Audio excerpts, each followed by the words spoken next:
السلام عليكم ورحمة الله وبركاته أصدقائي، إن شاء الله تكونوا بخير. قبل سنة تقريبا نشرت مقطع فيديو عن طريقة عمل درع اليوتيوب 100,000 مشترك. أحد متابعي القناة تحداني أن أصنع درع اليوتيوب 10 ملايين مشترك، وأنا قبلت التحدي. والتحدي أنه هذا الدرع عمله صعب جدا، بس أنا لقيت طريقة سهلة جدا لعمل هذا الدرع، وهذه الطريقة ما راح تكلف أكثر من $10. واللي ما يعرف شنو هذا الدرع، هذا الدرع يعطيه موقع اليوتيوب لكل صاحب قناة يصل إلى 10 ملايين متابع.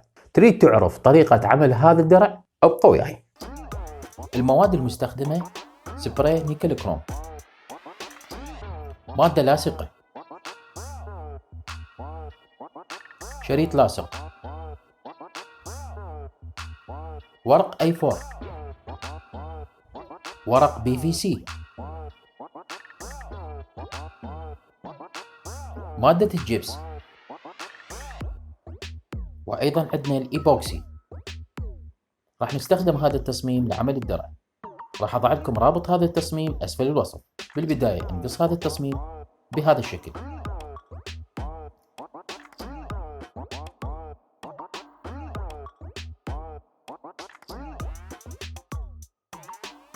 ونلصق التصميم على ورقة PVC.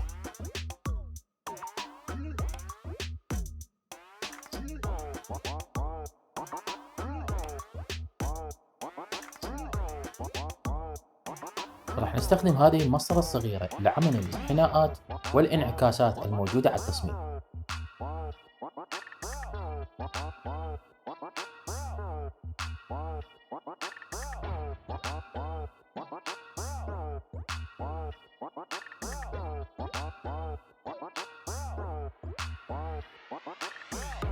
بعد ذلك نقص التصميم،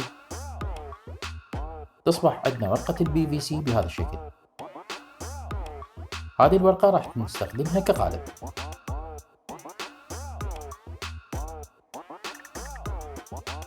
راح نعمل مثلث باستخدام كرتونة أو قطعة خشب صغيرة.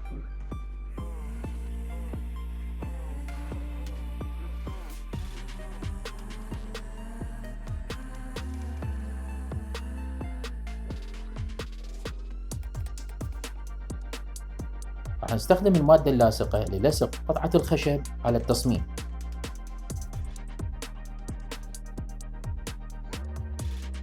ويجب أن يكون لصقها بشكل معكوس.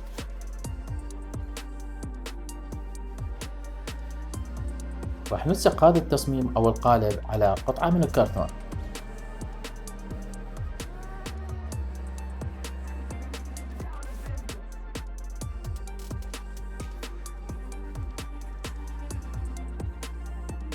راح نستخدم 3 من ورق الA4 لعمل القالب. نطوي كل ورقة من الوسط بهذا الشكل.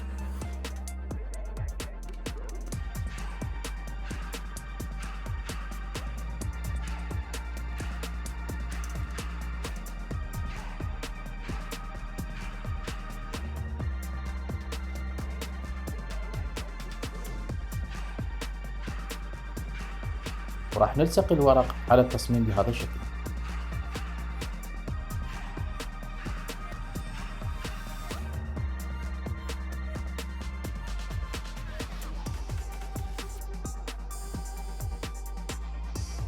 نعمل خليط من مادة الجبس،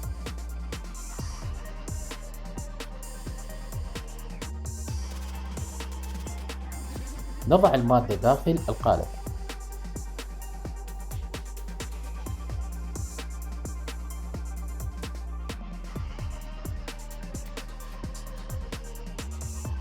بعد أن تركنا المادة تجف بشكل جيد نخرج التصميم من القالب.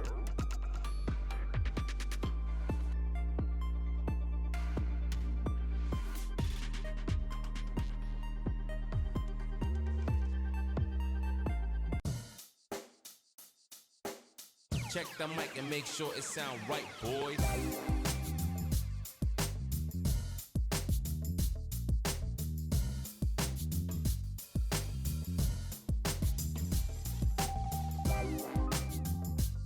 أصبح بهذا الشكل.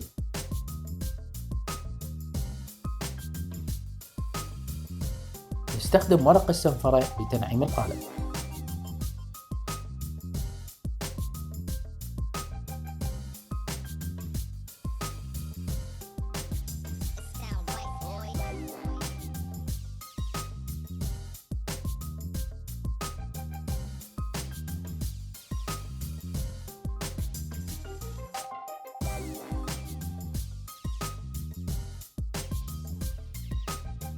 الآن راح نستخدم سبراي النيكل كروم. It sound right, boys.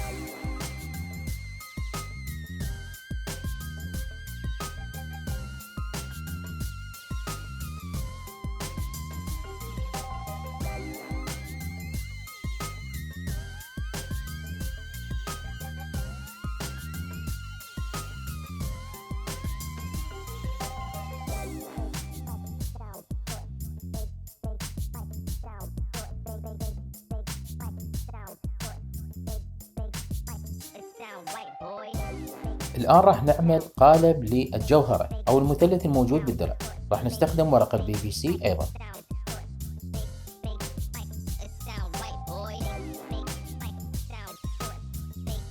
نرسم خطوط على المثلث بهذا الشكل.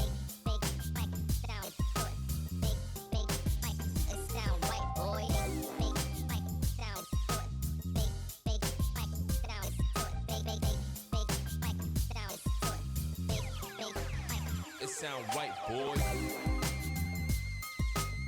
وبنفس الطريقة السابقة راح نستخدم المسطرة لعمل انحناءات على المثلث.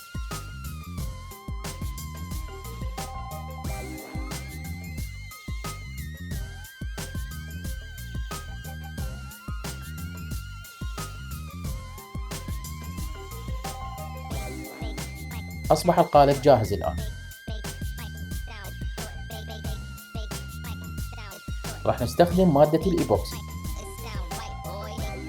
نسب خلط المادة هي 100% حرف ال A و60% حرف ال B.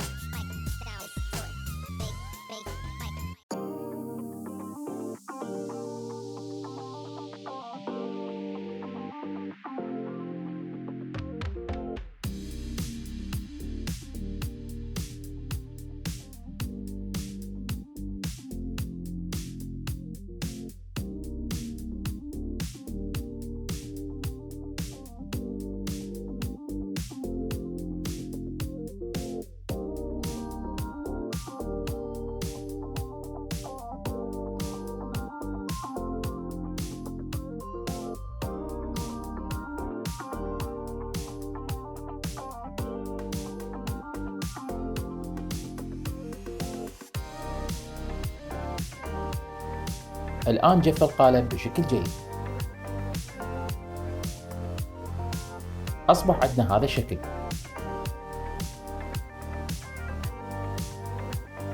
راح نلصق هذه الجوهرة على الدرع.